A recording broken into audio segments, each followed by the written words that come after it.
Olá, sejam muito bem-vindos, bem-vindas ao nosso simulado para o 31º Exame de Ordem. Falaremos aqui sobre direitos humanos e selecionamos duas questões que podem aparecer aí na sua prova. Para a gente não perder nem um minutinho desses 15 preciosos que enfrentaremos a partir de agora, te convido a verificar comigo a primeira questão, questão 18, põe na tela. O padrasto de Ana Maria rotineiramente abre sua correspondência física e entra em sua conta de e-mail sem autorização, ainda que a jovem seja maior de idade. Cansada dessa ingerência arbitrária e sem o amparo de sua própria mãe, a jovem busca apoio na organização de direitos humanos em que você atua.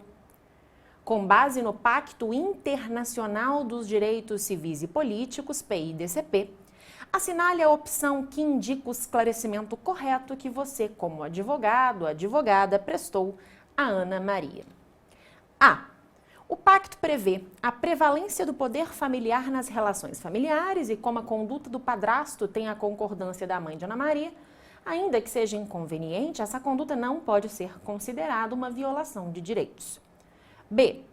O pacto assegura o direito à privacidade nas relações em geral. Em geral, né, gente? Em gerais aqui, a OAB escorregou. Mas nas relações especificamente familiares, admite ingerências arbitrárias se forem voltadas para a proteção e o cuidado. C. O pacto dispõe que ninguém poderá ser objeto de ingerências arbitrárias ou ilegais em sua vida privada, em sua família, em seu domicílio ou em sua correspondência. E D.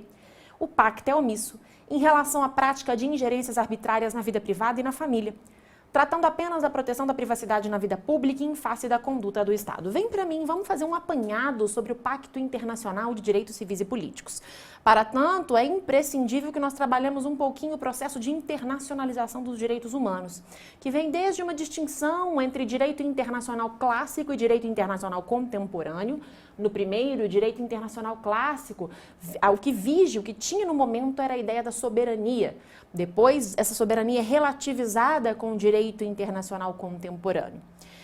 Passamos pelos precedentes à internacionalização, até chegarmos a 1945, com a criação da Organização das Nações Unidas. Sem dúvida, se aparecer na sua prova, você já pode marcar o grande marco da internacionalização dos direitos humanos. Repetindo, 1945, pós-Segunda Guerra Mundial, criação da Organização das Nações Unidas, com a Carta das Nações Unidas, ou Carta de São Francisco, nós temos o grande marco da internacionalização dos direitos humanos. Mas eu vou além.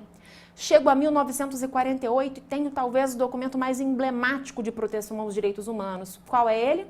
É a Declaração Universal dos Direitos Humanos. A DUDH, com seus 30 artigos, traz a todo mundo, expõe a todo mundo à época quais eram os ideais de fraternidade, de solidariedade previstos. E ao longo do seu texto, traz direitos de primeira e de segunda dimensões. O que significa isso? Sabemos que os direitos de primeira dimensão são direitos civis e políticos e os direitos de segunda geração, dimensão ou família são direitos econômicos, sociais e culturais. O PIDCP, o Pacto Internacional de Direitos Civis e Políticos, vem para fortalecer para os que defendem essa corrente, para dar uma força cogente, obrigatória à Declaração Universal dos Direitos Humanos no que tange aos direitos civis e políticos. Já o Pacto Internacional de Direitos Econômicos, Sociais e Culturais, o PIDESC, vem da mesma forma para trazer essa força aos direitos elencados na Declaração Universal dos Direitos Humanos de segunda geração. Por que isso, Elisa? Porque existem algumas correntes para defender a força jurídica, qual é a obrigatoriedade jurídica da Declaração Universal dos Direitos Humanos. Sabemos que temos uma corrente tradicional e uma corrente moderna no aspecto material, porque sob a forma, na corrente formal, no aspecto formal, não há dúvidas de que a Declaração Universal dos Direitos Humanos não é um tratado, é uma resolução da Assembleia Geral da ONU. Mas em relação à matéria, à sua substância, nós temos duas correntes. Uma corrente tradicional, que diz que a Declaração Universal dos Direitos Humanos não tem força obrigatória, não obriga juridicamente os Estados. E uma corrente um pouco mais progressista, mais moderna, que nos diz o contrário.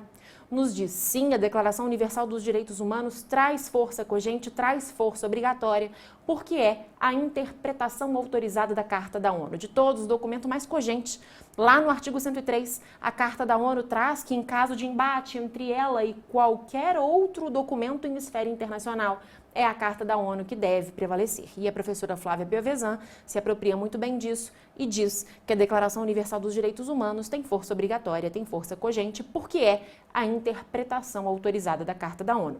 Mas volto lá à nossa corrente tradicional no aspecto material. Para os que defendem que a Declaração Universal dos Direitos Humanos, por ser uma resolução da Assembleia Geral da ONU, não tem força obrigatória, não tem força cogente, nós precisamos saber os argumentos disso. Essas pessoas, esses teóricos, esses doutrinadores que assim o dizem, o falam por uma razão. O falam porque a Declaração Universal dos Direitos Humanos não traz mecanismos de fiscalização ou mecanismos de monitoramento. Não traz sanções em caso de descumprimento ou observância dos Estados.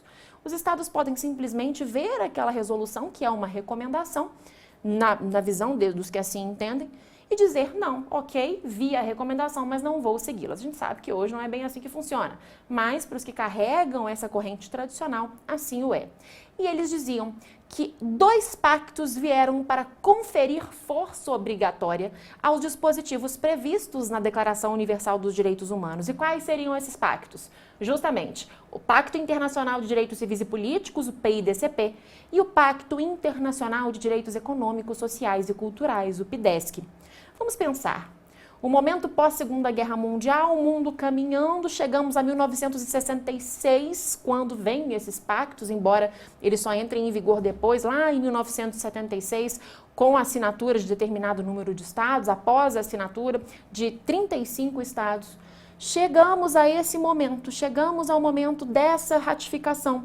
Nós temos que o Pacto Internacional de Direitos Civis e Políticos acaba por servir os ideais à época de um bloco capitalista, de um bloco baseado nos ideais de direitos de primeira dimensão, de primeira geração.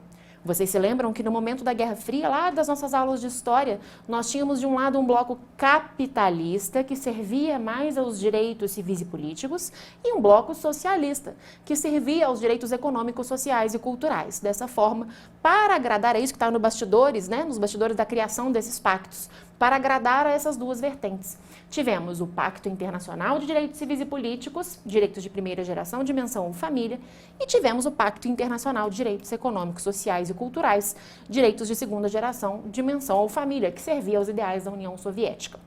Bom, Elisa, mas para que eu preciso saber disso tudo para marcar essa questão? Simples.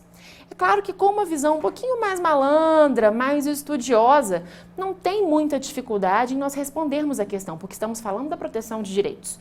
Existe apenas uma alternativa que traz a proteção desses direitos pelo pacto, é a alternativa C, que é o nosso gabarito. Volta lá para a gente poder estudá-la bem, ó.